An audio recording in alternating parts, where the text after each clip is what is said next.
अस्सलाम वालेकुम। कैसे हैं? ठीक ठाक हैं आप लोग?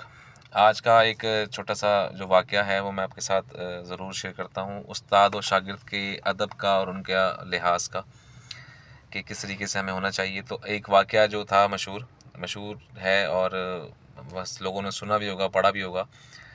तो उस हवाले से ये बात है कि एक उस्ताद साहब होते हैं, अपने शागिर्दों को पढ़ा रहे होते हैं। मसलन पे बैठ के वो पढ़ा रहे होते हैं। इतने में एक बच्चों वाली जो गेंद बॉल होती है वो उनके दरमियान गिर जाती है आके। तो आप क्या करते हैं, उनके उस्ताद साहब उठते हैं, बच्चों उस बॉल को उठा के उस बच्चे को, जो बच्चे खेल रहे होते हैं, उनको दे देते हैं। अच्छा, ये एक दफ़ा होता है। अब ये अमल बार बार 3 से 4 दफ़ा होता है।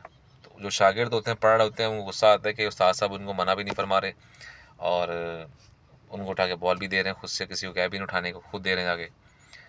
तो शागिर्द फिर सवाल पूछते हैं, सर तो आप उनको मना नहीं फरमा रहे, उनको थोड़ा आ जाए खेलने। तो उस्ताद साहब जुमला फरमाते हैं, कहते हैं कि वो मेरे जो बच्चा है जो खेल रहा है, वो मेरे उस्ताद साहब का बेटा है। तो बेटा है या पोता है, इसमें से एक दो मुझे अभी वर्डिंग का है। तो लिहाजा जितनी बार भी बॉल आएगी तो मैं ख़ुद उठ के उसको दूंगा। तो ये बताने का मकसद ये है कि उन बच्चों को, शागिर्दों को, कि उस्ताद के बेटे या पोते की ये वैल्यू है, तो उस्ताद का मकाम क्या होगा। ठीक है, तो हमें भी चाहिए हम रिस्पेक्ट के तौर पे अपने उस्तादों की जो है इज़्ज़त करें, भले दीनी हो या दुनियावी हो। रिस्पेक्ट इस फॉर्म में होनी चाहिए कि जैसे सामने मिलते हैं तो खुशामदी ना हो, दिल से हो, खलूस मोहब्बत हो। भले वो उस्ताद हों, भले बड़े बुज़ुर्ग हों, कोई भी हो, दिल से रिस्पेक्ट होनी चाहिए उनकी।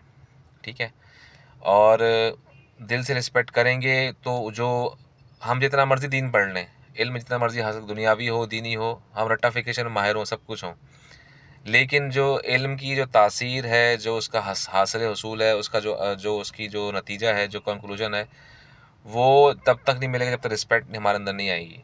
तो ये रिस्पेक्ट का हमें एलिमेंट जो हमारे अंदर आना ज़रूरी है। तो कभी भी मुलाकात सामने हो, खुशामदी ना हो, बिल्कुल खलूसन हो, दिल की नीयत से साफ़ हो, और बैक पर भी आप जाके उनकी तारीफ़ें कर रहे हैं और उनके बारे में अच्छी बातें कर रहे हो, और उनका अदब का लिहाज रखें। जैसे मिसाल के तौर पे यूनिवर्सिटी लेवल पे ऐसा होता है, या कॉलेज लाइफ में ऐसा होता है कि, या स्कूल लाइफ में, कि इस तरीके से टीचर को पूछा जाता है कि आज मैथ वाला टीचर नहीं आया, आज अकाउंट्स वाला टीचर नहीं आया। आया is not a good word for teacher. आए का वर्ड बहुत अच्छा है कि आज मैथ वाले टीचर नहीं आए, आज अकाउंट्स वाला टीचर नहीं आए। इस तरीके से उनके अदब, तू तड़ाक वाली लैंग्वेज ना हो, आप जनाब वाली लैंग्वेज में आए, तो वो ज़्यादा बहुत अच्छी रहती है और वो अदबन में काउंट होती है। तो आप अपने तरीके से, अपनी तरफ से पूरा 100% दें अदब के मामले में, अल्लाह ताला आपको ज़रूर इसका अजर देगा। तो इल्म के साथ साथ आपको अदब का भी मिलता रहेगा, तो वो डबल इम्पैक्ट आपकी लाइफ में भी जुड़ जाएगा, और आपको जो वो तासीर थी, जो आपने इल्म हासिल किया है, वो मज़ीद पुख्ता हो जाएगा वो। तो हमें भी चाहिए कि हम अपनी लाइफ में अपने उस्तादों का, अपने बड़ों का इस तरीके से एहतराम करें, दिल से करें। सामने जैसे करते हैं, उनके सामने हाथ चूमते हैं, उनकी उनकी तारीफ़ करते हैं, या अगर वो तारीफ़ करना पसंद नहीं समझते हैं, उनके बारे में बिल्कुल ऐसे बैठते हैं, ऐसे कि ना, मैं ऐसे, हमसे ज़्यादा शरीफ कोई नहीं होता।